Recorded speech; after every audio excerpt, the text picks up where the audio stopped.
qu'en Dieu, allez, acclamez le Seigneur alors que nous accueillons notre peuple sur scène. Alléluia. Père, merci pour la bénédiction.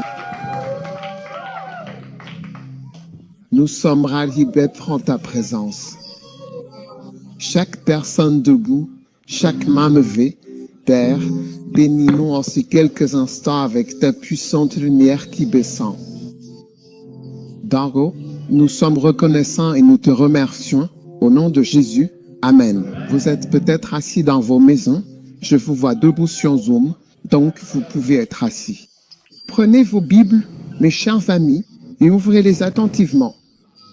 Notre sujet d'aujourd'hui, qui est d'une importance capitale, est intitulé « Si vous aimez véritablement le Seigneur », 6e partie de cette série, et il est important de noter que chaque partie est distincte et apporte de nouvelles perspectives.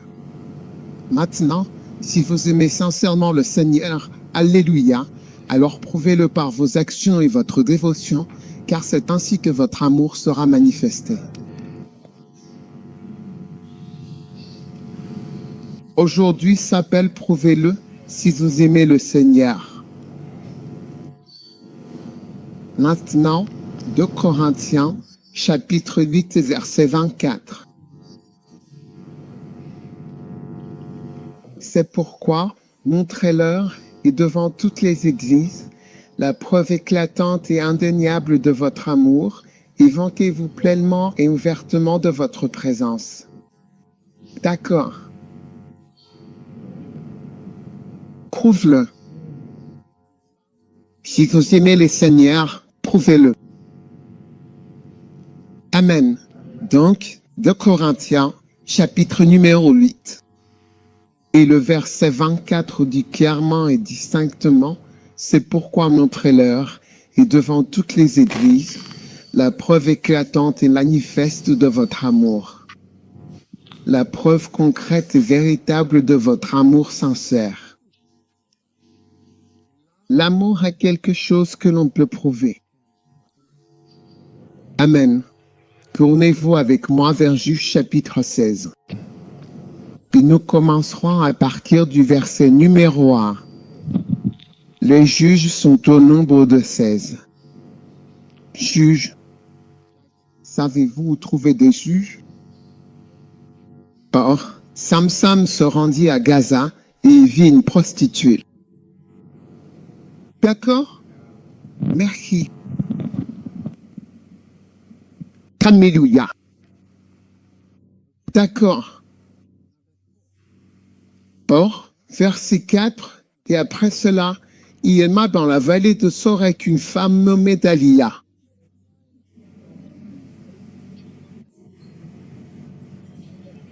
Et l'Éternel des Philistins s'approcha d'elle et dit, séduis-le, et nous verrons où se trouve sa grande force. Or, Delilah dit à Samson, nous te donnerons 1000 pièces d'argent. Quoi? Et Delilah dit à Samson, dis-moi, je te prie, d'où vient ta grande force? Samson lui dit, si tu me laisses avec cette largeur de fil vert qui n'a jamais séché, je serai faible. Et le Seigneur des Philistins lui apporta cette corde verte, et elle le lia. Or, des hommes étaient cachés avec elle dans la chambre. Et elle dit, Philistin, Samson, les Philistins sont venus. Il a simplement rompu les cordes comme un fil. Puis, verset 10.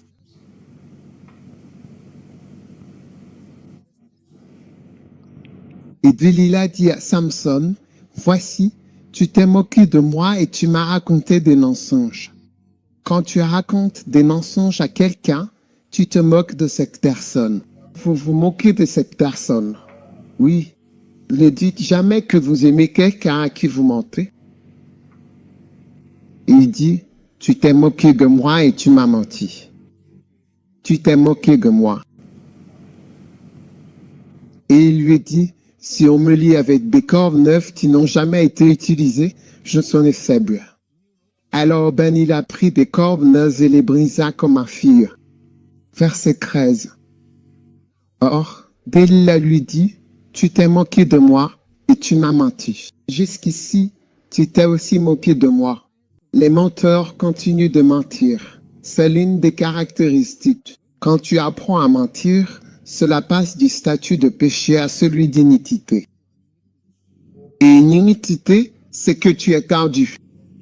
Tu es orienté vers quelque chose, donc tu es corrompu. Le mot iniquité, si tu vérifies en grec, si tu as une Bible sur ordinateur, tu tapes dessus, ça va s'afficher, cela signifie tordu par iniquité. Tu as été tellement affecté par le péché que tu deviens comme ça. C'est ainsi que le péché te transforme. C'est pour ça. Le péché que tu commets pendant une semaine est différent de celui que tu commets pendant un an. Et c'est encore différent de celui que tu commets pendant 10 ans. Ça change réellement ta personnalité. Ouais, alors il a dit, tu m'as raconté des mensonges. Et elle a insisté, il a dit, si tu tisses les secrets de ma tête dans la toile, je deviendrai faible. Elle l'a fixé avec une épingle et a dit, les Philistins sont sur toi. Puis il s'est réveillé de son sommeil et est parti avec l'épingle du métier et la toile. Le verset 15 est le verset que nous cherchons vraiment. Si tu aimes le Seigneur, prouve-le. Qu'a-t-elle dit au verset 15? Comment peux-tu réellement dire que tu m'aimes sincèrement alors que ton cœur n'est pas du tout avec moi? Comment peux-tu dire que tu m'aimes alors que ton cœur n'est pas avec moi?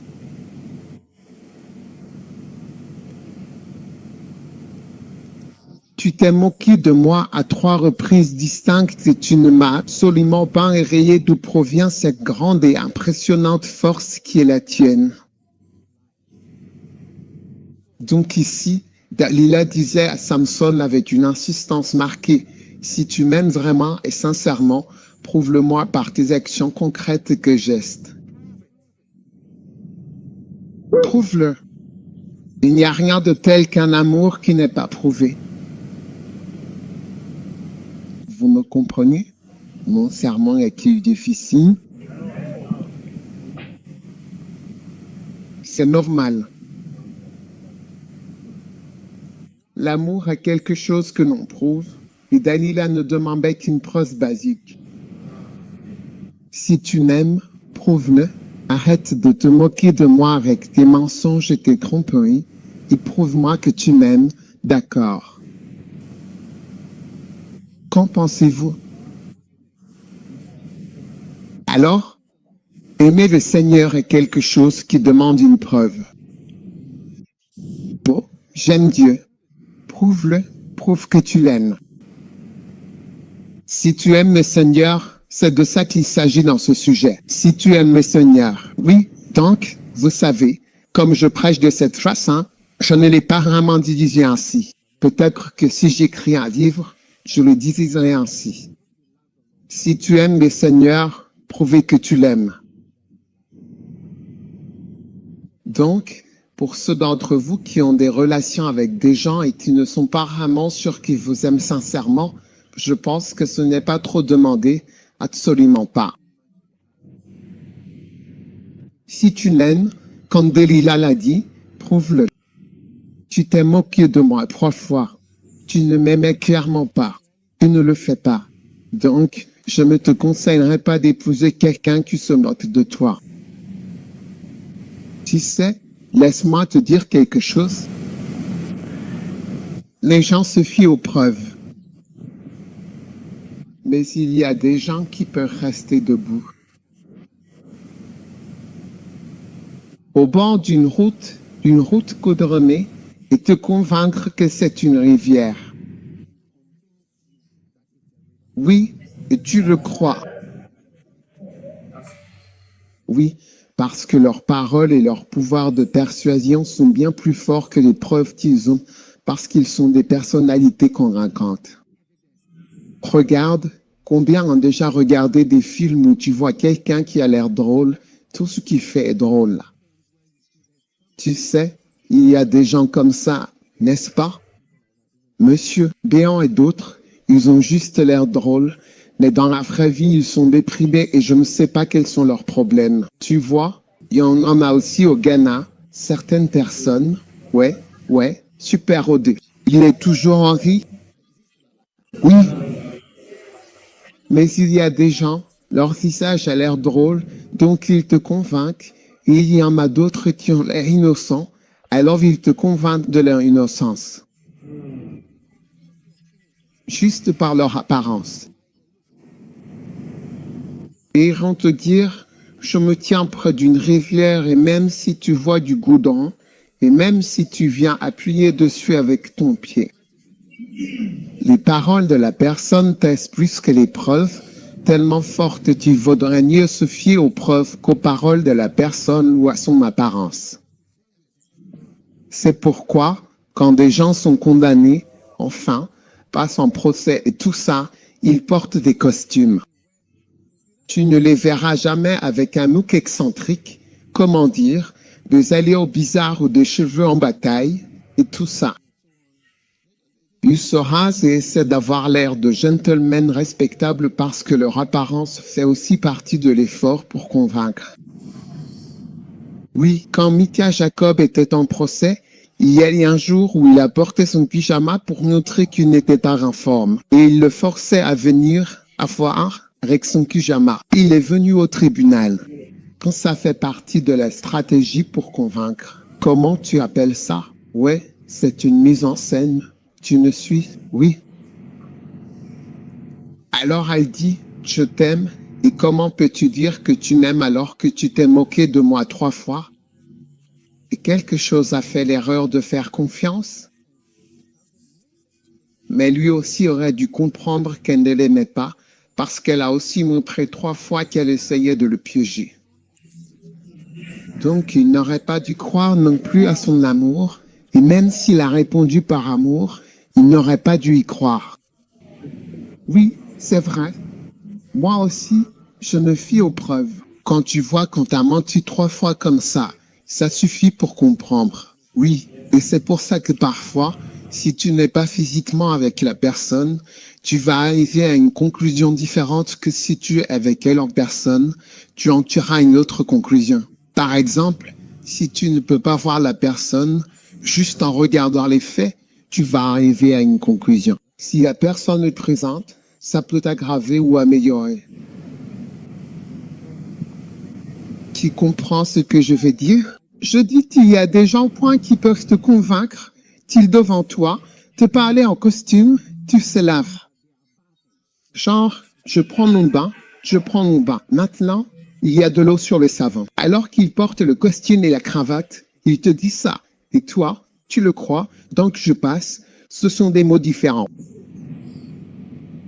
Oui, nous parlons beaucoup de Dieu, de sa grandeur et de sa miséricorde, mais Dieu nous dit clairement dans sa parole sainte que vous devez absolument avoir la preuve concrète de votre amour pour lui. Amen. Alors aujourd'hui, très rapidement, je veux vous montrer l'une des plus grandes choses qui discréditent vos prétentions à aimer Dieu. Très rapidement et très simplement. L'une des plus grandes choses qui décrécit, annule, et vos affirmations selon lesquelles vous aimez Dieu. C'est ton amour pour quelque chose d'autre. Tu vois, parce que l'amour est quelque chose de très difficile à mesurer et même à tester. Je veux dire, je ne connais aucun test de l'amour.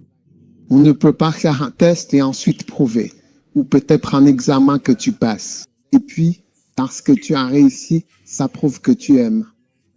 L'amour prend du temps, tu sais, parfois, pour se prouver. Alors, aimer Dieu, l'une des choses contredit vos affirmations selon lesquelles vous aimez Dieu, dans Luc 16, verset 13, dit « Nul ne peut servir de maître ». Soit il haïra l'un et aimera l'autre, soit il s'attachera à l'un et méprisera l'autre. Paraît complet. Paraît complet. Il ajoute ensuite, vous ne pouvez pas servir Dieu et ma main. Vous ne pouvez pas servir Dieu et ma main. Ainsi, aucun homme ne peut servir de maître. Et il a poursuivi en disant que personne ne peut aimer deux maîtres. C'est ce que signifie. Car soit vous aimez un des maîtres et détestez l'autre.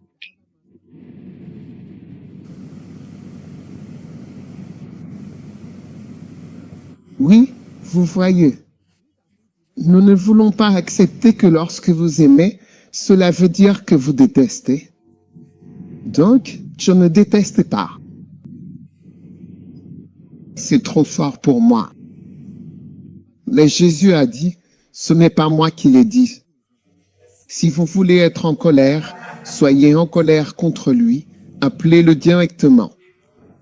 Laissez-moi en dehors de ça. Amen. Si vous aimez le Seigneur, vous n'aimerez pas d'autre chose. Soit vous aimez et alors vous détestez celui-ci, soit non. S'accrocher à celui-ci et mépriser l'autre. Donc, généralement, quand tu aimes quelque chose, tu méprises en fait l'autre que tu n'aimes pas. Donc, ne pas aimer est en réalité une forme de mépris. Si tu as deux hommes dans ta vie, tu en aimes un, en fait, tu méprises l'autre. Non, c'est, excuse-moi de le dire, peu importe ce que tu jettes, oui. La méchanceté, c'est comme des ordures pour toi. Tu en aimes un et l'autre c'est comme des toilettes. Je n'ai pas écrit la Bible. Tu vois, tu en aimes un. Promettez mon verset. Ne reculez pas mon verset. Tu aimes un. Donc, ça va ensemble. Servir quelqu'un, aimer quelqu'un, s'attacher à quelqu'un. Ce sont des prépués. Dis de toi-même, sers le maître, aime l'autre, et accroche-toi à l'autre. Puis, de l'autre côté, t'es là. Qu'est-ce que c'est? Mépriser l'un. Ouais. Et c'est comme si vous serviez l'autre maître. Tellement haineux et méprisant, ils vont de pair. D'accord. Es-tu là? Oui. Alors prenez note de ces réalités étonnantes. Amen. Alors, premièrement, je veux vous montrer brièvement certaines choses. Si vous aimez ces choses, cela signifie que vous n'aimez pas Dieu. Numéro 1, si vous aimez le mal et les ténèbres, c'est la preuve que vous n'aimez pas le Seigneur.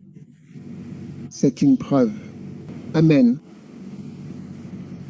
C'est comme dire que si vous aimez ce type, c'est la preuve que vous n'aimez pas celui-ci, cet autre gars. Est-ce que tu comprends ce que je dis? Et vous voyez, il y a des gens qui vous garderont dans un réseau de confusion toute votre vie parce que vous ne serez jamais sûr de ce qu'ils aiment, parce que leurs actions montrent qu'ils aiment quelqu'un d'autre. Et puis ils diront avec leurs mots, j'aime cet autre, mais en réalité ils montrent qu'ils aiment celui-ci. Il est comme, il se tient près de la rivière et explique qu'il se tient près de la route et dit qu'il est près d'une rivière. Et vous serez toujours confus parce que les mots sont convaincants. Si vous avez déjà rencontré un bon menteur, lorsque la personne vous fait beaucoup de remarques, vous ne savez pas s'il y a quelque chose qui ne va pas chez vous. Ouais, si tu as déjà rencontré quelqu'un de bien, et j'ai rencontré quelques bons menteurs. D'excellents menteurs. Excellents. En fait, ils le jouent aussi bien qu'ils mentent. Certains ne parlent pas. Ils font juste semblant. Maintenant, Jean 3, 19. Si tu aimes le mal et les ténèbres, c'est la preuve que tu n'aimes pas le Seigneur. Voici la condamnation. La lumière est venue dans le monde. Et les hommes ont aimé les ténèbres. Ils ont préféré les ténèbres à la lumière parce que leurs œuvres étaient mauvaises. D'accord? Pour tous ceux qui font le mal et la lumière, il ne vient point à la lumière de peur que ses péchés ne soient reconnus coupables. Mais celui qui pratique la vérité vient à la lumière, afin que ses œuvres soient manifestées, c'est en Dieu. Alors là encore, vous voyez qu'il est possible d'aimer les ténèbres. Tu vois? Oui. Tu aimes l'obscurité. Amen. Plutôt que la lumière. Alors regardez-vous et demandez-vous, aimez-vous les choses mauvaises? Êtes-vous attiré par le mal? Les endroits sont beaux de ce monde. Et les choses sont beaux de ce monde.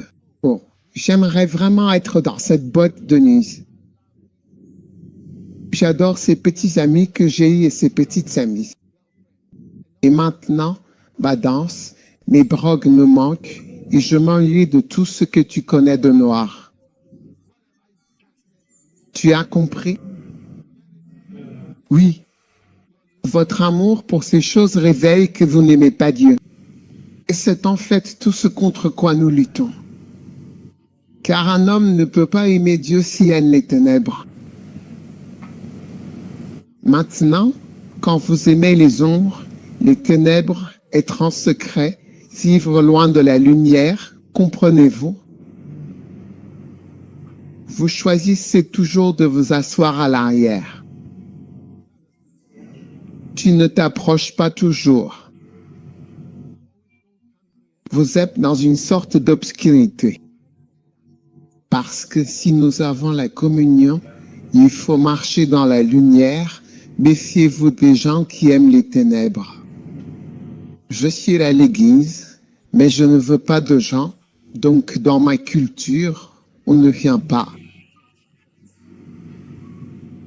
D'accord? Les ténèbres sont quelque chose que tu ne dois pas aimer. Et tu pourrais penser que les gens vont aimer Dieu. Tu vois, les incroyants, ils aiment l'obscurité, ils aiment le péché, ils aiment leur musique et monde obscur. Ils aiment toutes les mauvaises choses qu'ils font. Ils aiment ça. Il y a des gens qui restent d'ouvrir des boîtes de nuit, de boire, de faire du sport. Je veux dire, ouvrir ça, c'est comme leur vision et leur passion. Ils aiment les ténèbres. Psaume 52. Pourquoi te glorifies-tu du mal, homme puissant? Ta langue médite des méfaits comme un rasoir affilé, agissant avec tromperie. Tu aimes le mal plus que le bien, et le mensonge plutôt que de dire la justice. Tu aimes toutes les paroles destructrices aux langues trompeuses. Tu aimes le mensonge et la tromperie. Tu sais, il y a des gens qui n'ont même pas besoin de mentir, mais ils vont quand même mentir. Leur réaction naturelle, c'est de mentir. Si tu rencontres des menteurs chroniques, tu verras qu'ils racontent des mensonges buvés et peu comme s'ils respiraient. J'ai pris 4 respirations. Laquelle d'entre les 4 mensonges, Mathieu et la vérité, c'est tout pareil.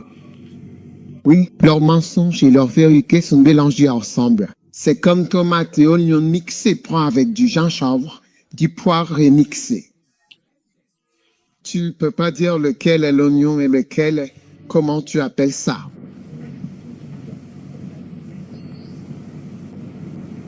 Amen, Michée, chapitre 3, verset 1. J'ai dit, écoutez, je vous prie, chef de Jacob, vous les princes, n'est-ce pas à vous de connaître la justice? Qui est le bien?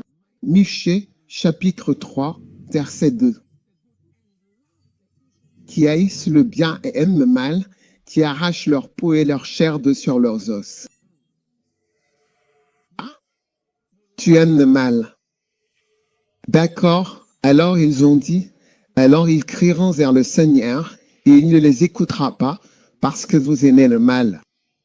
Proverbe 17, verset 19, il y a ma translation, celui qui aime la querelle. Transgresser, ça veut dire franchir une limite. La transgression, ça veut dire franchir une ligne et une limite. C'est ça, le sens de transgression. Si tu vérifies la définition, ça veut dire franchir une certaine limite. Il y a des choses qu'on fait où on a franchi une certaine limite. Et la Bible dit quand même franchir ces limites. Et ces limites que tu franchis montrent que tu as de l'amour pour quelque chose. Et une fois que vous avez quelque chose d'autre que vous aimez, cela révèle que vous n'aimez pas vraiment Dieu. Vous savez, il y a encore une fois, ce n'est pas bien de sortir mes propos de leur contexte, parce que chaque point dit quelque chose. Donc, si vous sortez l'un d'entre eux de son contexte, cela peut signifier autre chose. Alors soyez prudents. Maudits soient tous ceux qui sortent mes paroles de leur contexte pour se moquer de moi. Oui. Amen. Amen. Et tout le monde a dit Amen. On ne peut pas aimer deux maîtres. Votre amour pour les conflits est la preuve que vous n'aimez pas le Seigneur. Il aimait les conflits. D'accord? Numéro 3. Votre amour du plaisir prouve que vous n'aimez pas le Seigneur. C'est une preuve. Proverbe 21, verset 17. Celui qui aime le plaisir sera un homme pauvre. Plaisir amoureux. Mais c'est aussi révélateur qu'il existe quelque chose comme des gens qui aiment le plaisir. On ne peut pas aimer Dieu et en même temps aimer le plaisir. Parce que c'est un amour que tu as. Vous n'êtes pas obligé d'aimer autre chose. Aime Dieu. La Bible parle davantage d'amoureux des plaisirs que d'amour de Dieu. Amen. Numéro 4. On ne peut pas aimer Gomaître. Votre amour pour l'argent, l'or et la richesse est la preuve que vous n'aimez pas le Seigneur. Oui. Ecclésiaste chapitre 5. Verset 10. Celui qui aime l'argent ne sera pas rassasié par l'argent. Celui qui aime l'abondance ne sera pas rassasié par l'accroissement. C'est aussi de la vanité. Donc il existe bel et bien quelque chose comme aimer l'argent. Aimer l'argent. Aimer la richesse. Et vous verrez, quand vous envoyez des gens en mission, ou des gens pour venir travailler pour le Seigneur, c'est là que vous voyez qu'ils ont autre chose qu'ils aiment. Et c'est pourquoi parfois, il y a beaucoup de femmes qui viennent travailler dans le ministère. Parce que beaucoup d'hommes, vous savez, un amour pour l'argent, pour l'abondance, pour quelque chose qu'ils essaient d'atteindre. Et bien souvent, les sœurs sont peut-être plus moins attachées à ces choses, je trouve. Tu vois ce que je veux dire? Et donc, tu remarqueras que beaucoup d'hommes ne veulent tout simplement pas servir Dieu d'une certaine manière. Mais l'essentiel est leur amour pour l'argent et leur amour pour l'abondance. Oui. Qu'y a-t-il en Amérique qui n'est pas au Ghana? Qu'est-ce que c'est? Dollar. Qu'y a-t-il au Canada qui n'est pas au Ghana? Dollar. Qu'y a-t-il en Angleterre qui n'est pas au Ghana? Qu'y a-t-il en Allemagne qui n'est pas au Ghana? Euro. Dollar. Cher. Et de l'or. Et tu as. Alors votre amour pour toutes ces choses. Bien. C'est une preuve que vous n'aimez pas le Seigneur. Numéro 5. Votre amour pour les cadeaux, juste les cadeaux, recevoir des cadeaux, est un signe que quelque chose ne va pas. Amen. Ésaïe, chapitre 1, verset 23. Les princes sont rebelles et compagnons de voleurs. Tout le monde aime mes cadeaux. Ils courent après les récompenses, ils ne jugent pas l'orphelin, et la cause de la veuve ne vient pas jusqu'à eux. Les princes sont rebelles. Ici, il s'agit de ceux qui sont responsables des choses. Il est dit, ils sont compagnons de voleurs.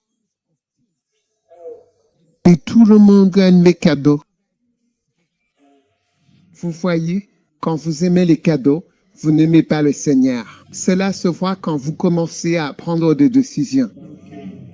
Si, par exemple, un prédicateur aime les cadeaux, il aime aller un peu partout pour recevoir de l'argent de différentes personnes, ou même prêche d'une manière à ce que les gens lui offrent des cadeaux. Vous comprenez? Et vous développez un amour pour cette chose. Vous comprenez? Alors vous verrez que votre amour pour le Seigneur est compromis. Vous voyez, ce que Dieu essaie de nous faire comprendre, c'est que toute autre chose, n'importe quoi, compromet l'amour pour l'autre chose. Même si ce sont deux emplois, vous travaillez ici et vous travaillez là, et vous avez un patron ici et un patron là. Tu ne pourras jamais aimer les deux, tu finiras par en mépriser un. Oui, c'est comme ça que ça marche. Et même si tu vas travailler aux deux endroits, au fond de ton cœur, il y en a un où tu n'as pas envie d'aller. qui fait juste passer le temps parce qu'au fond de toi, tu détestes ça et dans ton cœur, tu le méprises. Dès qu'il y en a deux, l'un est méprisé. C'est la vérité. Si tu as deux patrons, même dans une seule organisation, avec le temps, tu finiras par aimer l'un et mépriser l'autre. En fait, c'est tout ce qui se passe. Tu aimes l'un et tu méprises l'autre. Tu montres de l'amour à l'un et tu méprises l'autre dès qu'il y en a deux. Alors Dieu nous montre toutes les choses possibles que les humains aiment et il dit qu'aimer les cadeaux est une mauvaise chose. Si tu vois un garçon, un prédicateur ou une fille qui aime les cadeaux et qui grandit, recevoir des cadeaux est une très mauvaise habitude.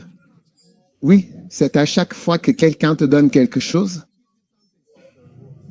Non, le dîner est gratuit. Non, le dîner est gratuit. À force de recevoir ceci, recevoir cela, recevoir encore, c'est une mauvaise habitude. Je remercie Dieu pour Scripture Union. Nous avons appris à prêcher sans recevoir d'argent. Mais c'est comme ça qu'on a grandi. Non? Ce n'est pas culturel. Tu prêches pour de l'argent. Prêcher pour l'argent? Non, pas de l'écriture. On prêche et Dieu.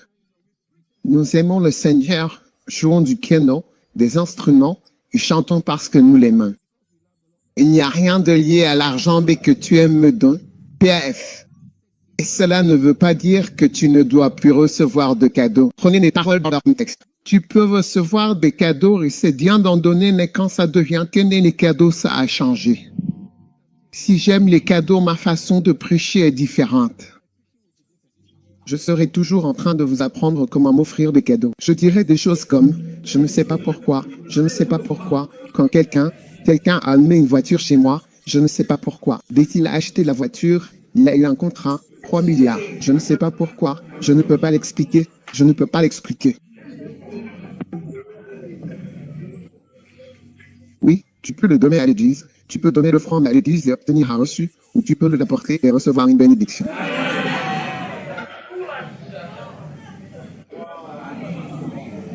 Je ne sais pas pourquoi tu choisis si tu veux un reçu ou une bénédiction. Tu veux un reçu ou tu veux une bénédiction. Tu sais, il y a une façon de changer et puis tu te rends compte que tout en toi a changé. Oui, les récompenses, tu aimes les cadeaux et donc ton amour pour Dieu sera affecté parce que tu aimes les cadeaux. Et surtout, il y a un grand donateur assis tout près, oui, et tu n'arrives même pas à bien prêcher quand cette personne est là. Tu dois faire plaisir à cette personne. Peut-être le mentionner une fois pendant le sermon, histoire de lui avoir rendu hommage. Oh, comme M. Njibuli l'a dit, il nous racontait l'autre jour, et M. Njibuli dit, « S'il vous plaît, je ne veux pas mentionner votre nom. » Amen. D'accord. Les princes sont rebelles et compagnons de voleurs. Tout le monde aimait les cadeaux et les disciples après la récompense, comme quand ils voient là aussi, je vais prêcher là-bas. J'ai dit, je vais lui rendre visite. Il court après les récompenses. Ce n'est pas une bonne chose. Tout a changé, tout a changé. Amen. Si j'aimais, vous savez, j'aime les dons. Bien sûr, nous aimons tous en recevoir. Mais si je suivais les dons, je ne viendrais pas dans une église de premier amour. Quand la plupart des gens sont des enfants, certains d'entre eux n'ont pas grand-chose. La plupart des gens n'ont pas grand-chose. Qu'est-ce que tu vas faire avec ça? Oui, maintenant, numéro 6. Si vous aimez le Seigneur, vous n'aimerez pas l'oppression. Oui, quand vous voyez l'oppression, vous ne l'aimez pas. C'est pourquoi, tourne-toi vers ton Dieu. Garde la miséricorde et la justice et attends-toi continuellement à ton Dieu. Rose chapitre 12, versets 6 et 7. C'est un commerçant. La balance de la tromperie est dans sa main. Et il a m'opprimé. D'accord? Aimer l'oppression est quelque chose que l'on trouve chez une personne méchante. Il y a des gens qui aiment t'opprimer. D'accord? Et l'une des choses Ce que vous apprendrez si vous aimez le Seigneur, c'est que ce n'est pas pour opprimer les gens. Les gens devraient être heureux. Les gens devraient être libres. Amen.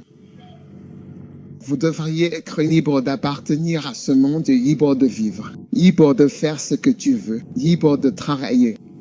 Viens, peu importe. Si vous aimez le Seigneur, si vous l'aimez, vous êtes là. Si vous ne l'aimez pas, au revoir. Restons ensemble si tu m'aimes. Amen. Sans pression et sans force. Amen. Si vous aimez le Seigneur, c'est pourquoi il est très difficile d'entrer dans le ministère à plein temps ici, car nous voulons vraiment être sûrs que c'est votre amour pour le Seigneur qui vous amène dans le ministère à plein temps, et non les circonstances. Oui. Ce n'est pas le chômage des jeunes que nous essayons de résoudre. Non, c'est si tu aimes le Seigneur. Si vous aimez le Seigneur, si vous aimez le Seigneur, ce n'est pas une question de salaire. Ce n'est pas une question de ce que tu reçois ou de ce que tu ne recevras pas. C'est si tu aimes le Seigneur. Donc, chaque fois que je vois quelqu'un qui a vraiment besoin de ceci, cela, et encore cela, je dis souvent, tu sais, ce n'est pas l'endroit qu'il te faut. Sois à cet endroit-là, Samir. Parce que tu risques de causer des problèmes en venant. Après 3 ans, tu commences à me dire, tu sais ce que j'aurais touché à International Company of Unity si j'y travaillais encore. Après 3 ans, après 4 ans, tu m'aurais dit que j'aurais été promu directeur principal si j'étais à International Company of Unity. Oui. Donc, il vaut mieux que tu sois dans cette entreprise internationale, que tu y restes et que tu obtiennes ta promotion là-bas, plutôt que de venir ici nous déranger. Ici, nous ne sommes pas limités. Numéro 7. Ton amour pour ta famille prouve que tu n'aimes plus le Seigneur. Prends mes paroles dans leur contexte. Celui qui aime son père, Matthieu 10, 37, ou sa mère plus que moi n'est pas digne de moi. Et celui qui aime son fils ou sa fille plus que moi n'est pas digne de moi. Donc, aimer sa propre famille revient souvent à annuler ton amour pour Dieu, le créateur de toutes choses. Mais tu vois, celle-ci est subtile parce que c'est proche. Parce que la Bible nous enseigne à aimer ton mari, aimer ta femme, aimer tes enfants, pourvoir même aux besoins de tes petits-enfants. Tu comprends? Donc, c'est une chose astucieuse. C'est quelque chose que tu peux facilement ne pas remarquer. Mais tout amour, pour quoi que ce soit, remet toujours en question ton amour pour Dieu. Donc, là où tu vois des gens qui insistent vraiment sur la famille, souvent ils n'aiment pas le Seigneur jusqu'à un certain point. Oui. Et en fait, c'est ce qui a tué les missions et qui a tué. L'évangélisation et les services pour le Seigneur ont été tués parce qu'on insiste énormément sur aime ta famille, prends soin de ta famille, aime ta famille, fais ceci pour ta famille, ta femme, ceci, cela. C'est ta première église. Ta première église, c'est ta femme et tes enfants. C'est ta première église. Je n'avais jamais entendu ça avant, mais si c'est aussi quelque chose, ces choses-là ont tué. Et si tu regardes, tu vis, tu vois des prédications et d'insistance sur la famille. La fin des missions, la fin de la prédication de l'évangile, la fin d'aller jusqu'aux extrémités du monde, il n'y a plus rien. Oui, mais il y a des choses sur comment élever tes enfants, comment être heureux, comment faire ceci, comment avoir une bonne vie. Et qu'est-ce qu'on a? Quel est le résultat de tout ça? Plus de divorces qu'avant, plus de malheurs qu'avant. Économiquement, c'est le cas. Donc, dans l'amour, si tu aimes trop tes enfants, cela tuera ton amour pour Dieu. Au minimum, tu le compromets. Oui, tu aimeras tellement ta femme que cela compromettra ton amour pour Jésus si tu aimes trop ton mari. Parfois, tu peux voir des gens, quand tu vois la personne, tu te rends compte que je vois un amoureux de Sœur Rose, pas un amoureux de Dieu. Quand la personne ne te fait pas penser à un amoureux de Dieu, tu pourrais avoir un amoureux de la personne avec qui il est. Oui, c'est un amoureux de Rose, Sœur Rose, si tu t'appelles Rose. Bougainvillé. Bougainvillé ou Lily. Oui. Quand on se voit, on ne veut pas avoir un amoureux de ce gars. J'aime mon homme. Mon homme est fort et beau. Nous voulons voir un amoureux de Dieu. Ton âme, qui est fort et beau, est numéro 2 ou 3. Dieu est numéro 1. Et tu découvriras que tu as fait une erreur. Oui, parce que l'amour est quelque chose de très délicat. C'est très difficile à voir. Je prie pour que tu n'aies pas ce défi dans ta vie à te demander si quelqu'un t'aime. C'est vraiment difficile de déchiffrer quand les gens disent qu'ils t'aiment. C'est l'une des difficultés. Je ne te le souhaiterais pas. Oui, parce que les gens peuvent parler. Je t'aime. Je t'aime. Les preuves ne vont pas dans ce sens. Mais ils le disent aussi. C'est vraiment un combat, tu vois, mais c'est très important et essentiel. Si la personne t'aime, c'est très important, et pour Dieu, c'est très important que tu l'aimes. Toutes ces choses différentes que nous aimons. C'est déroutant pour Dieu, mais je ne pense pas que Dieu soit confus. Je pense qu'il voit clair à travers tout ça. C'est nous qui essayons de trouver des choses à dire. Mais quand c'est entre un homme et une femme, ça devient une grande confusion pendant le temps. Dieu voit clair en nous. Tu aimes marchand, les cadeaux. Tu veux la marier. Toi, c'est ton homme, tu l'aimes. Toi, ce sont tes enfants. Tu t'aimes toi-même. C'est ça que tu aimes chez moi. Ce n'est pas moi, ce n'est pas moi que tu aimes. Je pense que Dieu voit clairement, mais je te montre ça. Pour nous, lutte parce que ce n'est pas facile à voir. Quand quelqu'un aime, la personne dira « j'aime, j'aime, j'aime ». Mais l'épreuve te montre tout autre chose. Mais je te le dis, Dieu c'est ceux d'entre nous qui aiment plusieurs enfants. Et tu vois, ces choses offensent Dieu. Tu vois, quand les enfants d'Israël ont dit à Dieu « nos enfants vont mourir ici, pourquoi nous as-tu fait sortir d'Égypte? Tu nous as amenés ici pour que nos enfants meurent. » Quand Dieu a entendu ces paroles, ça lui a fait tellement mal. Il a dit, vous, ce que vous avez dit, d'accord, les enfants dont vous dites qu'ils vont mourir, ce sont ceux qui ont moins de 20 ans. Et pour ce que vous avez dit, qu'aucun de vous ne sortira de ce désert. Et les enfants que vous disiez que j'essayais de tuer, je vais les garder en vie. Il y a des choses qui touchent Dieu, qui appuient sur son point sensible. Oui, ils ont touché son point sensible, parce qu'il voit clair à travers tout ça. Ce que vous aimez, ce n'est pas lui, mais ses enfants qu'il vous a donnés. C'est cet homme qui vous a donné. Kenneth Hagin a dit, il était ce qu'on appelle un évangéliste, mais pas au sens où nous l'entendons. L'évangélisation, ça veut dire voyager et prêcher. C'est ce qu'il faisait. Ouais, il avait l'habitude de voyager pour prêcher, puis il rentrait à la maison. Sa femme n'aimait pas ça.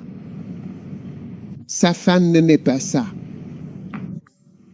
Alors un jour, je crois qu'il prêchait, ou il était debout quelque part. Je crois qu'il était peut-être dans une cuisine. Puis il est tombé. Il est tombé et son cœur s'est arrêté, vous voyez, et sa femme. Mais sa femme ne lui a pas dit tout de suite. Sa femme s'est agenouillée pour l'aider et prier pour lui. Puis elle a entendu Dieu lui parler, c'est ce qu'elle a écrit.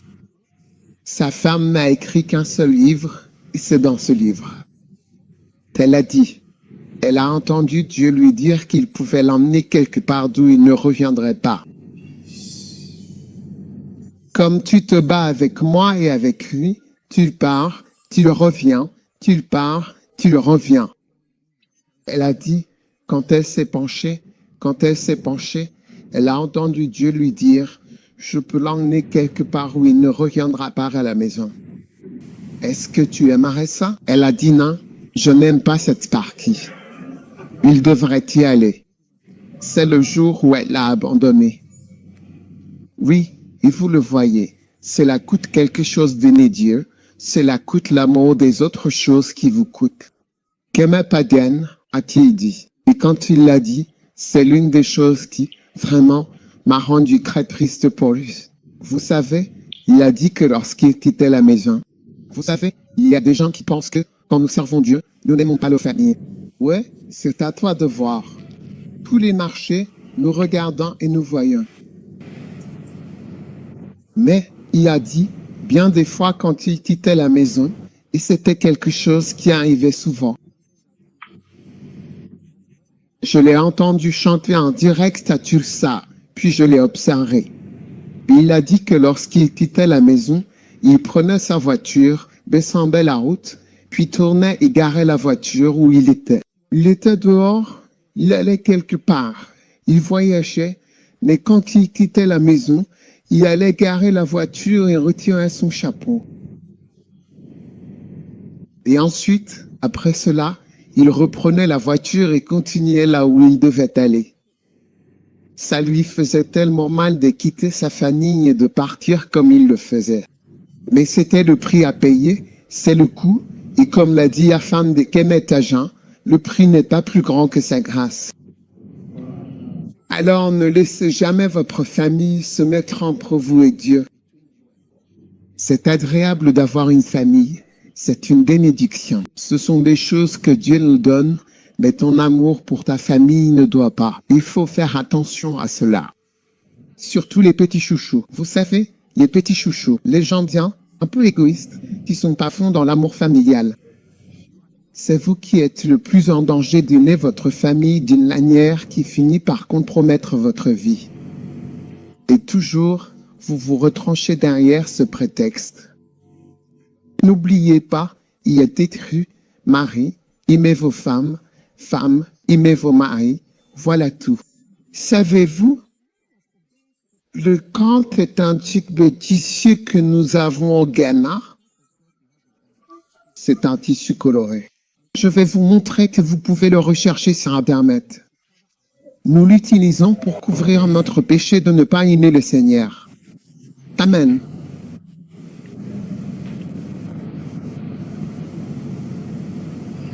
Vous ne pouvez donc pas aimer de maître. Alors votre amour, votre convoitise, votre avidité ou votre amour de l'argent est la preuve que vous n'aimez pas le Seigneur. Il est dit que dans les derniers jours, des temps difficiles surviendront. 2 Timothée 3, verset 1. Sachez aussi que dans les derniers jours, il y aura des temps difficiles. Les hommes doivent être amoureux d'eux-mêmes. Alors, s'aimer soi-même, tu comprends? L'une des choses qui peut t'empêcher, c'est de t'aimer toi-même. Tu t'aimes toi-même et tout ce que tu fais, tu le fais pour toi. Lance des appels de fonds. Je n'ai pas d'argent, je n'ai pas le droit. Mais l'instant d'après, tu as assez d'argent pour ceci, cela et encore autre chose pour tes besoins personnels, peu importe lequel. Oui, si tu observes les gens dans leur vie de famille, tu te rends compte, parce que j'ai été pasteur pendant plus de 30 ans. D'accord? Et eux, quelle date sommes-nous aujourd'hui? Le 7 juin? Oui, j'ai été pasteur pendant plus de 30 ans. Donc, j'ai été avec des gens depuis qu'ils avaient 16, 15 ans. Et nous avons tous grandi ensemble. Donc, pendant des années, j'ai été avec certaines des mêmes personnes. Tu apprends, tu observes et tu vois. Une personne dit, je ne peux pas faire ceci, mais lui, il peut le faire. Je n'ai pas ça, mais lui, il a cela. Et tu vois que les gens, nous nous aimons tous nous-mêmes. Qui ne s'aime pas lui-même? Bien sûr, nous nous aimons tous nous-mêmes. Beaucoup. Mais tu t'aimes d'une manière qui compromet ton amour pour Dieu. Tu es en danger. Dieu doit passer avant toi. C'est là que la douleur intervient. C'est là que la souffrance arrive. Si Dieu choisit que tu vives ta vie sans expérimenter certaines choses, eh bien, je m'en remets. Tu seras toi-même. Tu es dans le futur. Quand Jésus viendra, tu seras le président de l'Irak. Oui, tu imagines être le président de l'Irak, le royaume d'Irak, le nouvel Irak. Pas celui-ci, celui-là, celui-là c'est.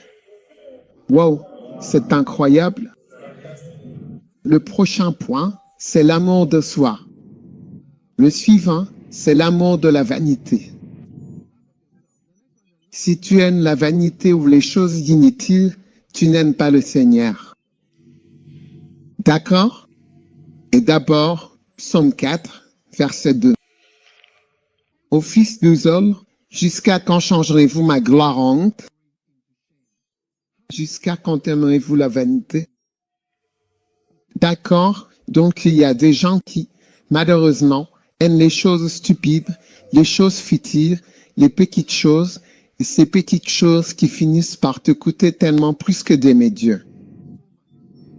Tu sais, Il faut que je fasse une érongue ici.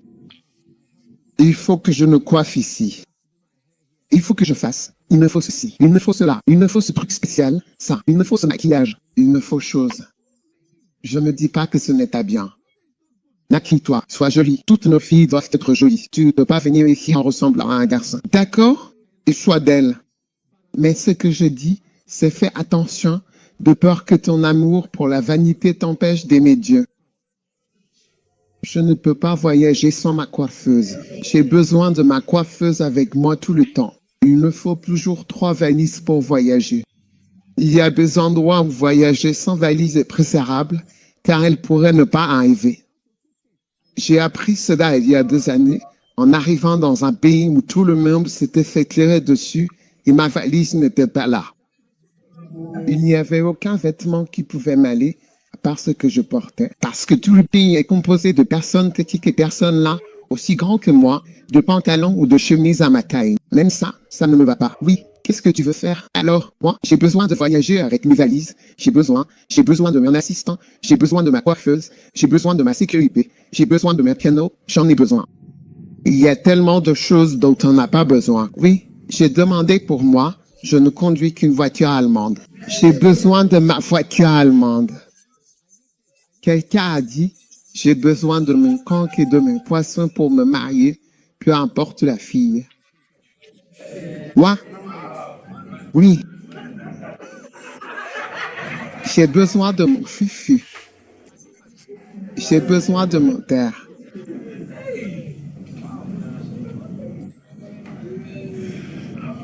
On ne peut pas trop aimer. Tu seras surpris des choses que certaines personnes ont dites. Est-ce qu'ils ont du jus d'orange frais là-bas? Est-ce qu'ils ont des cornflakes? Est-ce qu'ils ont ça? Je veux dire, c'est comme, sans complexe, sans jus d'orange frais, sans jus de fruits frais. Je ne peux pas y aller. Qu'est-ce qu'ils ont là-bas? J'ai besoin de mon lait chaud. J'ai besoin de mon pain, de ma bière chaude. J'ai fait mon croissant. J'ai besoin. Eh bien, vraiment, ici, nous n'avons pas de console. Nous avons les 2 aliments. Tu dois changer, s'il te plaît, s'il te plaît. Quand vous aimez la vanité, vous ne pouvez pas aimer le Seigneur. Très bien, maison, tu peux. Peux-tu me donner un moyen? Donne-moi un moyen. Très bien, c'est retable.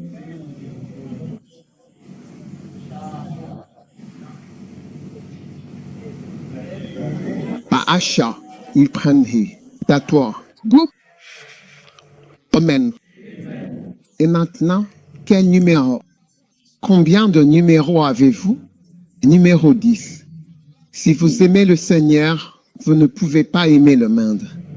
N'aimez pas le monde. Aimer le monde est un signe que vous n'aimez pas Dieu. Si tu aimes le monde, j'aime cet endroit, j'aime le monde. Tu n'as pas à aimer le monde. J'aime les gens dans le monde. Les choses dans le monde, n'aimez pas le monde, ni les choses qui sont dans le monde. Dieu va vous bénir parce que vous n'aimez pas le monde? Amen. Très bien. Quelles sont les choses dans le monde? L'amour de la convoitise de la chair, la convoitise des yeux. Dites-vous, je n'ai pas besoin de vivre dans un endroit particulier, un pays particulier, une voiture particulière, une monnaie particulière, un accent particulier, un type de nourriture particulier, peu importe. Je coule. Amen. Aimez le monde. Si je vous dis que j'habite sur Paquebot Brown Street ou Martin Fraser Boulevard, lequel des deux sonne le plus international, le boulevard Martin Fraser sonne plutôt comme où habitez-vous? Je vis numéro 3, le parti, boulevard du Père, ça sonne. Cela semble fantastique, mais si vous dites que vous allez faire exploser ma vie, cela ne me semble pas fantastique. Je dis donc qu'il y a des choses dans le monde qui ont l'air géniales. Ne l'aime pas, ne l'adore pas. Oh, je dois avoir ça, je dois avoir ça, je dois avoir ça. Non, juste couler. Tu comprends ce que je veux dire et vous serez surpris. Bien l'amour, pas le monde. Amen. Numéro 11. Votre amour est le dernier. Votre amour pour les femmes étrangères prouve que vous n'aimez pas le Seigneur. 1 Roi, chapitre 11, verset 1. Et le roi Salomon aima beaucoup de femmes étrangères ou des hommes étrangers. Il y a aussi des hommes qui sont étranges. Ton amour pour beaucoup de femmes étrangères ou beaucoup d'hommes étrangers. Maintenant, tous les jeunes peuvent se reconnaître dans ce que je dis, tomber amoureux de garçons, tomber amoureux de filles. C'est la première chose qui va te compromettre dans ton service au Seigneur. Et c'est pourquoi la Bible dit, si quelqu'un aspire à être évêque, il doit être le mari d'une seule femme. C'est-à-dire qu'il a réglé cette question et n'aime pas beaucoup de femmes étrangères. Les filles sont belles, les garçons sont beaux, ils sont bien, les garçons sont bien, les filles sont belles pour toujours. Mais c'est pas vrai? Oui. Alors qu'est-ce que tu vas faire? Mais si vous suivez les voies de Salomon à cet égard, cela va devenir un problème. Ainsi, votre amour pour de nombreuses femmes étranges vous compromet. On ne peut pas aimer le Seigneur et en même temps aimer beaucoup de femmes de cette façon. Qu'en penses-tu? Ce n'est pas possible. Ce n'est pas compatible. Tu dois l'accepter. Pour servir le Seigneur et aimer Dieu, vous allez devoir mettre de côté toutes ces possibilités. C'est pourquoi vous voyez que lorsqu'une personne est sérieuse dans le ministère, généralement l'une des premières choses qu'elle fait est de s'installer. Ok? J'épouse cette personne. C'est l'une des premières choses. Toi. C'est une caractéristique des gars qui veulent s'installer. Ouais, parce que ce n'est pas si facile. Pour aimer le Seigneur et avoir beaucoup de filles que vous aimez, ou beaucoup de garçons que vous aimez, vous devez vous installer. Donc aimer le Seigneur est notre objectif principal. Et Dieu nous demande de le prouver. Et tu sais comment tu vas le prouver. Écarte tout cela et assure-toi de ne rien aimer, y compris toutes ces possibilités, plus que tu n'aimes Dieu. Et tout au long de ta vie, tu peux facilement glisser dans une relation amoureuse avec un amour. L'un de ces amours, l'amour de l'argent, l'amour du plaisir, l'amour de la famille. Tu peux facilement tomber dans un nouvel amour, parce que ça peut t'arriver. Ton amour pour Dieu peut diminuer un peu, et alors ton amour pour le monde peut t'arriver. Ou l'amour profond pour tes enfants peut vraiment surgir quand tu te dis « Mon enfant doit absolument aller à l'école Montessori, mon enfant doit. » Eh bien, aimer Dieu de tout son cœur, et comme Dalila l'a si bien dit, comment peux-tu sincèrement dire que tu l'aimes alors que tu t'es ouvertement moqué de moi? Ne mentons pas à Dieu et ne trompons que Dieu. Amen. Et faisons de lui le numéro 1. Jésus a dit, on ne peut pas trop aimer. Non, tu ne peux pas. Si tu l'aimes, tu ne peux pas aimer d'autre chose. Et je sais, dit Jésus, que c'est la loi. Soit vous en gardez un. Vous méprisez l'autre, ne méprisez plus Dieu, afin que Dieu voie à travers nos paroles. Alors il dit, tu me méprises, arrête de dire des bêtises, arrête de chanter cette chanson, tu me méprises. Tu chantes, tu me méprises. Tu me détestes profondément, mais malgré cela, tu chantes avec passion pour moi. Oh, Seigneur, je t'aime tellement, je t'aime vraiment, je t'aime de tout mon cœur, je t'aime infiniment, je t'aime plus que tout au monde. Tu es l'amour de mon âme, je t'aime. Dieu te regarde et dit, éteins la radio, éteins-la, je ne peux pas écouter ce menteur. Il me déteste, il me méprise, il s'accroche à autre chose et il dit qu'il m'aime. Donc, pendant que tu t'accroches, tu envoies le message, Rose, je t'aime Seigneur. C'est autre chose très fort. Et tu envoies un texto, je t'aime Dédé. Tu n'as jamais regardé certains films? Ils ont dit, je t'aime. Un gars, il a suivi ça, conjointe, et elle était. Il était là, il était présent pendant qu'il envoyait des textos. Il était juste avec lui-même. Je t'aime chérie et tout ça, je t'aime. Il était là à les regarder. Ah, Il les a tous tués, mais il avait du sang-froid pour les tuer dans le film. Il a tué tout le monde avant la fin du film. Oui, parce qu'il savait ce qui se passait. La personne disait, d'accord, chérie, bonne nuit, je suis à la conférence. Peu importe, j'ai dit, ok, bonne nuit. Il a également dit, bonne nuit. J'étais là. À la fin du film, il y avait du sang partout. Tu vois, si vous regardez des films, vous verrez que c'est ce que Dieu a obtenu. Nous disons autre chose. Et nous lui envoyons des messages. Seigneur, tu es vraiment celui que j'aime en vérité. Je t'aime tellement pour toujours. Amen. Tu ris en écoutant ma chanson. C'est ainsi que cela sonne pour Dieu. Oui, mais à partir d'aujourd'hui, nous allons l'aimer et en l'aimant, il va nous bénir. Amen. Tout le monde debout. Prouve-le. Si tu es assis à côté de ton ami ou de ton conjoint, dis-lui, prouve-le, prouve-le. Quelles sont les preuves de ton amour? J'ai besoin de preuves. Lève la main. Si tu es ici aujourd'hui, offre-toi simplement. Lève la main vers le Seigneur et dis, Seigneur, je t'aime. Je veux t'aimer, te suivre, te servir tous les jours de ma vie. Père, nous te remercions et nous te rendons gloire. Tout le monde debout, s'il vous plaît, levez-vous dans vos maisons.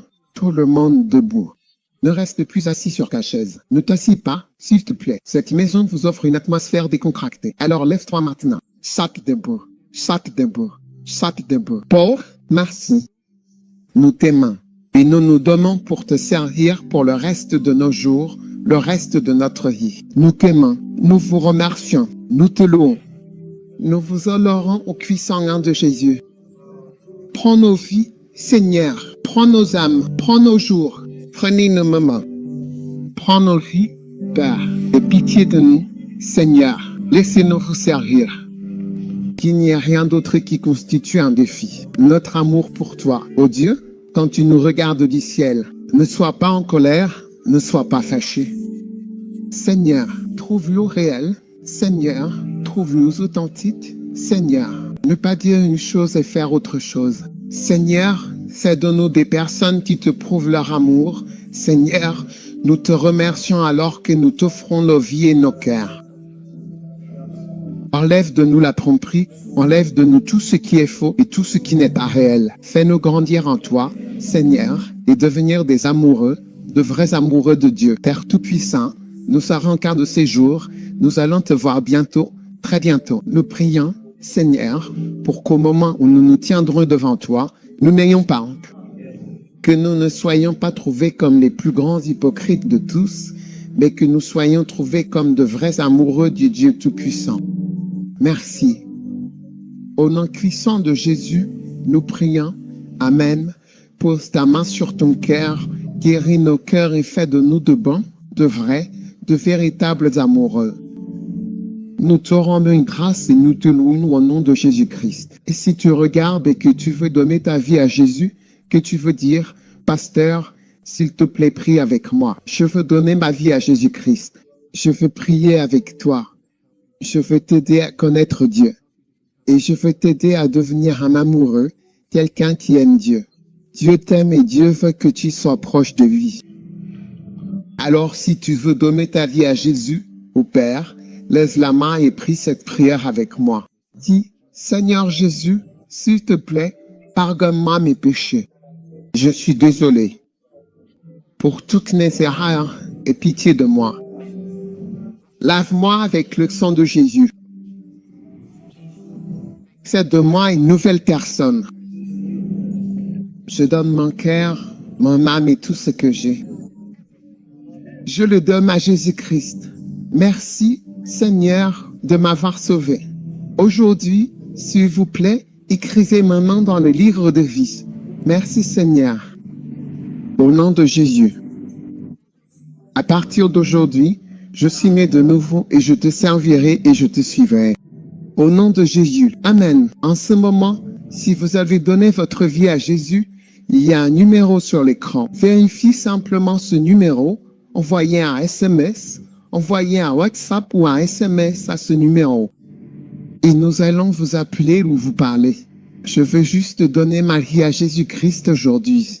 Envoyez simplement un SMS ou un WhatsApp à ce numéro et c'est une grande bénédiction. Amen. C'est si vous priez cette prière avec moi. Amen.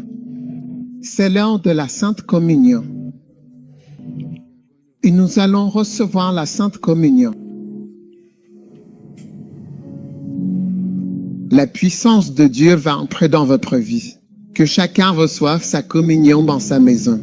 Nous avons la communion tout le temps. Parfois, dans le fluide des primates, nous avons la communion. Tout le temps, il est toujours nécessaire de recevoir la Sainte Communion. Amen. Il est toujours nécessaire de recevoir la Sainte Communion. Prenez, mangez, ceci est mon corps qui est rompu pour vous. Bois, ceci est mon sang qui a été versé pour toi. Celui qui mange ma chair et boit mon sang a la vie éternelle et la vie abondante. Car ma chair est vraiment une nourriture et mon sang est vraiment un breuvage. Pour la coupe de bénédiction que nous bénissons. C'est la communion du sang du Christ, le pain que nous rompons en ce moment solennel. C'est la communion du corps du Christ. C'est le repas sacré, le repas véritable et divin de Dieu. Il te soutiendra pleinement, il te rendra entier, il te donnera la vie éternelle lorsque je verrai le sang précieux et pur.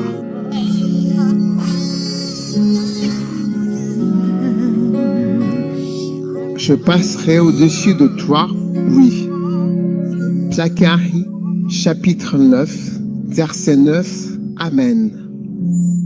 Dieu dit, réjouis-toi avec enthousiasme, fille de Sion. Toi, fille de Jérusalem, voici, ton roi vient à toi. Dieu est juste et a le salut. Montez sur un âne et sur un âne, le petit dynamis. Amen. Cette écriture nous dit que le sang de Jésus, c'est l'agneau de Dieu. Amen. Montez sur un âne et sur un poulain.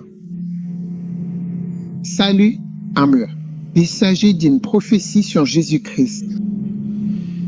Au verset 10, il est dit, « Je retrancherai le char, et sa domination s'étendra d'une mer à l'autre, depuis le fleuve jusqu'aux extrémités de la terre. »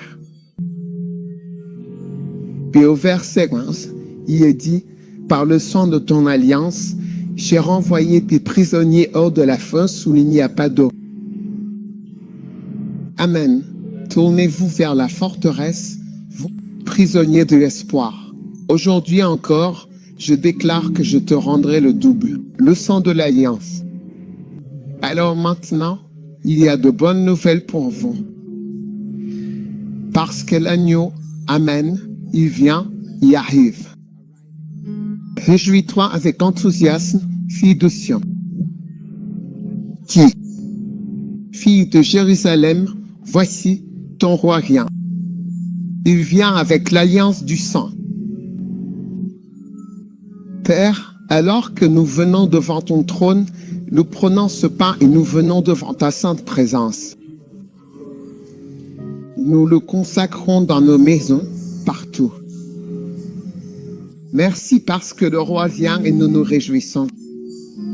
Nous sommes sur le point de recevoir la propre chair et sang du roi. Son corps va entrer dans notre corps et la victoire va entrer en nous. La protection va entrer en nous. La bénédiction arrive dans nos vies parce que le roi vient. Il vient vers nous avec une grande rapidité et une grande vengeance. Levez le pain.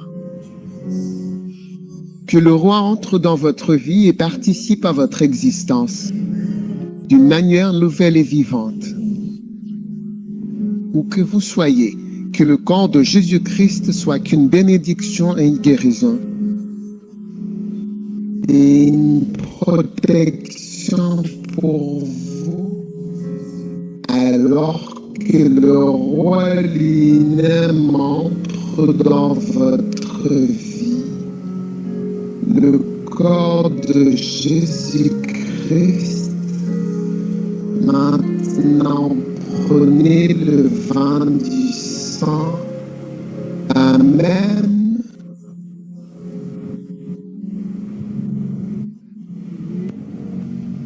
Il est écrit au verset 11 de la Bible, il dit, « Par l'alliance du sang, j'ai libéré tes prisonniers. » Crois que ce soit qui te retienne, ce sang précieux et puissant te libère de toute entrave. Écoutez attentivement, tout lien personnel, tout esclavage ou toute malédiction à l'œuvre dans votre vie sera brisé et anéanti par la puissance de ce sang. C'est brisé aujourd'hui. Tu sors de prison par le sang de l'agneau, le sang de Jésus.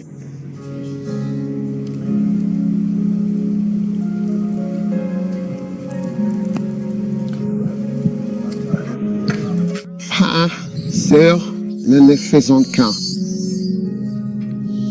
Et nos vies ne font que véritablement commencer. Recta inégal 0.5 dans l'esprit, nous sommes éternellement jeunes et nous vivrons pour toujours, pour l'éternité, sans fin. Samson de Dieu, écoute sa sainte parole. Rassemblez-vous autour de la table du Seigneur. Mangez son corps, buvez son sang, et nous chanterons alors un chant d'amour éternel, profond et véritablement sincère. Alléluia, Alléluia, Alléluia, Alléluia. Chantez-le ensuite. Ensemble, nous œuvrons pour le Seigneur Tout-Puissant qui a généreusement promis une récompense éternelle et glorieuse à ceux qui le servent fidèlement. De bonheur au centuple. Et nous vivrons pour les fils de Dieu, pour les enfants de Dieu, pour l'éternité. Écoutez sa sainte parole. Rassemblez-vous autour de la table du Seigneur. Mangez son corps, buvez son sang. Et nous chanterons un chant d'amour. Alléluia, Alléluia, Alléluia, Alléluia. Levez les mains pour recevoir votre bénédiction. Alors que nous nous rassemblons autour de cette table d'amour, que sa bénédiction repose sur vous et sur vos maisons. Que des anges apparaissent, réapparaissent et apparaissent encore et encore dans vos circonstances, dans votre vie. Que la bénédiction du Père repose sur vous, sur tout ce qui vous appartient et sur tout ce qui vous est lié. Que la malédiction qui circule dans le monde, que la pandémie, le mal qui rôde le jour comme la nuit, ne puisse pas franchir les défenses que le Seigneur établit aujourd'hui autour de votre demeure. Vivez longtemps, prospérez et épanouissez-vous.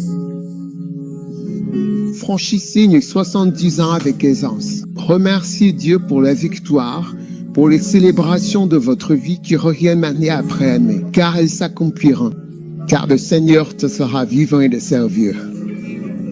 Car il n'y a ni beauté ni gloire dans l'atteindre. Car le Seigneur te bénira pour vivre, survivre, prolonger tes jours et allonger ta vie sur la terre, afin que tu puisses le servir avec joie et allégresse, que tu puisses tout lui donner et l'aimer de tout ton cœur tous les jours de ta vie. Tout ce qui représente une véritable malédiction à l'œuvre dans ta vie, par le sang précieux de l'Alliance, par le sang de l'Alliance, je déclare et décrète des échappatoires divines à toute malédiction qui agit actuellement dans ta vie. Au nom puissant de Jésus-Christ de Nazareth, tout ce qui représente une ombre sombre de tristesse profonde, de malheur, de malédiction et de crise sans fin doit disparaître. Ah, que son sang te délivre, comme le sang a délivré les Israélites d'Égypte après 430 ans de captivité. Que tu échappes à toute malédiction et à tout mal qui plane véritablement au-dessus de ta tête à cause de tes péchés, et aux péchés de tes pères, et aux péchés des anciens auxquels tu es lié par le sang, au nom de Jésus-Christ. Que les meurtres de Caïn et les meurtres qui ont eu lieu dans ta lignée, Marotutriamazamananda, ainsi que les tromperies, les trahisons et les transgressions soient pardonnées à cause du sang. Que vous puissiez échapper divinement à la malédiction de votre famille et au mal de votre famille au nom de Jésus-Christ. Je vous bénis. Comme Jésus-Christ est venu dans le monde pour bénir, puissiez-vous expérimenter cette bénédiction. Que le Seigneur bénisse votre vie. Votre prochaine étape, je prophétise que votre prochaine étape sera une bonne étape et ce sera un pas en avant et un pas vers le haut. Recevez-le au nom de Jésus-Christ. Amen. Que Dieu te bénisse. Votre prochaine étape sera une bonne étape. Reçois-le. Votre prochaine étape sera une bonne étape. Amen. Recevez-le au nom de Jésus. Amen. Vous pouvez vous asseoir.